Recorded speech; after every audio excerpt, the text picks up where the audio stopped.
All right, Sistas fans. Now, based on the episode synopsis for episode 18, things do not look good for the Sistahood. And, well, that's for the better because I never really felt like there was a sisterhood to begin with. It was just four toxic, hypocritical women who would voice their, issues to the group. But overall, it never really mattered. Whenever one would give constructive feedback, I don't even want to say criticism, but hey, don't you think you might have been tripping here?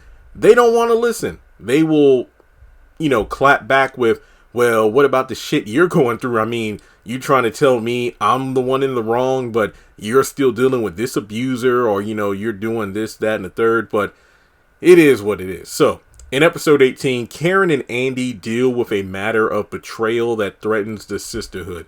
Now, I am going to go out on a limb here. I don't know for sure, as Karen would say. But I'm guessing the betrayal stems from, Karen once again playing the victim, throwing it at Andi's face that, you're not my real friend. You've picked somebody else over me. Because like I said in my other video, I think it was the new promo trailer breakdown or whatever I did, I said, Karen is the type of friend where you can do like 500 things for her. You can be on her side even when she's in the wrong. You can be there to console her even when she's on that bullshit. You can be on her side when, again, she's the one who's done foul, and yet she feels like she's the one who needs to be comforted. And you feel like you have to do it as a form of allegiance to her, because the one time you could do, again, 500 things for her, but the one time you decide to call her out like, hey, Karen, I think you need to chill. You were the one tripping back there. The other person you're mad at, they really didn't do anything. Oh, wait, so it's like that, huh? You're on their side. What kind of friend are you? And it's like, heifer, I've had your back 500 times. Like, what the hell? And then she'll also be the kind of person who throws in your face everything she's ever done for you. Everything she's, ever done to be on your side. She feels like just because she was on your side, that means you have to be on her side no matter what. Even when she's wrong, even when she's being full of it, and it's ridiculous. My guess is she's still harboring a grudge towards Andi about not coming clean to her about the engagement, which I remind you, Andi only found out about a couple hours ago. But to be fair, Andi did it to her own damn self by going over to the house. Now, you could argue that when Karen got over to the penthouse, she would have went off about the engagement, and then Andi would have been like, oh, so you knew? No, of course I didn't, because she's suddenly a bad liar when before she's been, halfway decent. Sheesh. All right. Well, in any case, moving on from there, my guess for why there's going to be a rift, why there might be a breakup of the band, so to speak, is Karen might try to get Andi to handle the case for child support. I mean, somebody reminded me, I'm like, she's a divorce attorney. What does that have to do with child support? Somebody's like, well, think of it this way, Jeremy, that does fall into the category of family law. So debatably she can handle it. But I'm like, but they were never married though. I'm not in the mood to try to research this stuff because I'm sick of wasting my time looking up the real world laws and regulations only for Tyler to warp and distort it in his show. Mind you, it's his show. He writes it. He can do whatever the hell he wants.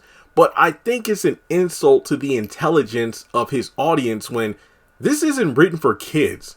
But sometimes it feels like a kid has written the show. There are people who are legit, doctors or lawyers or work in family courts and all who contact me like, I work in this field and this is some bullshit. So it is kind of a, head scratching like, Tyler, what are you doing when he writes this kind of stuff? Because again, I don't feel like looking into it to see if Andi could or couldn't handle the case, because guess what? How many times have we been in shows where one person like, hey, this person is a lawyer and they help out all these characters even when their cases don't fall under their expertise? Or you're telling me there's only one judge in the entirety of Atlanta, Georgia? There's only one hospital in Georgia? You know what I'm saying, right? But I'm guessing Andi refuses to help Karen out because she said, Zach, why don't you write up an agreement, give it to Andi to look over it, and then she'll give it to me, and then I'll sign it, and we're done. But then when we went to the penthouse, she didn't say, she told Zach, I'm not going to sue you. I don't want your money. But then when she goes to the penthouse, I didn't take that $3,000 because child support is based on income. So we can get more than that. But I thought you said you didn't want it. And then Karen goes, no, I don't. And, okay, so I guess Karen, and look, maybe I'm misinterpreting the scene, but I'm thinking that Karen said I didn't want it, as in I didn't want that funky $3,000. I want to get more than that. So my guess is Andi doesn't want to bring down Zach. It's like, look, I'm not going to be a part of this, so I'm not going to sign off on any documents. I'm not going to refer you to any other lawyers.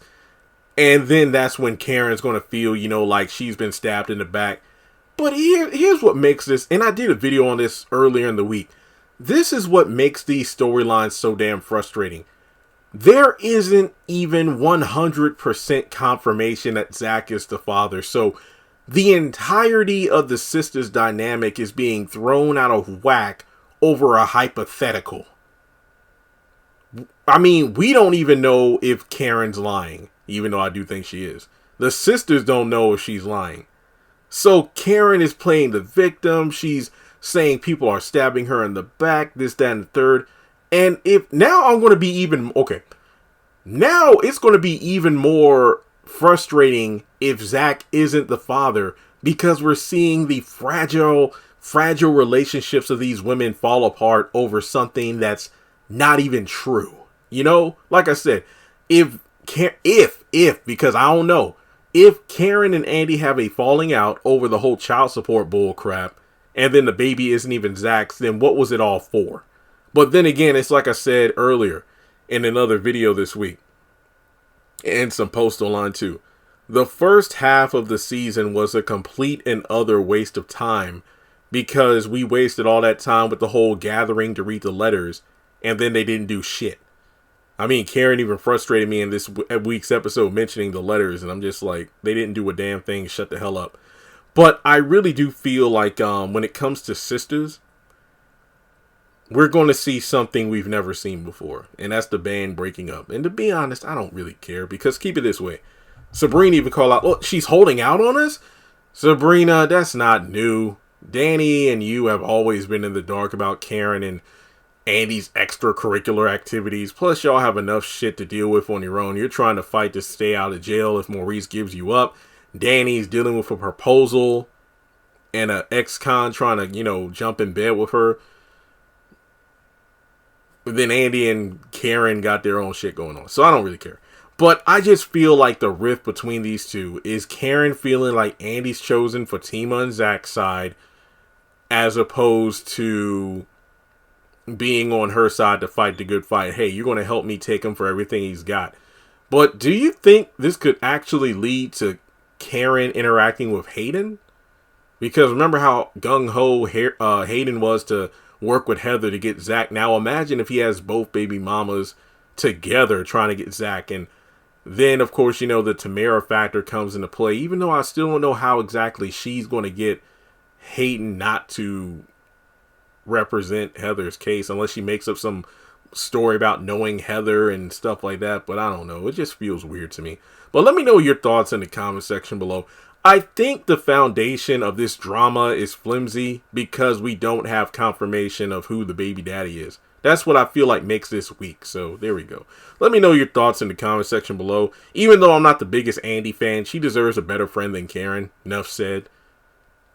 To be honest, I don't think a friendship should be based on simply you blindly validating my feelings, even when I'm full of shit, and then you do the same.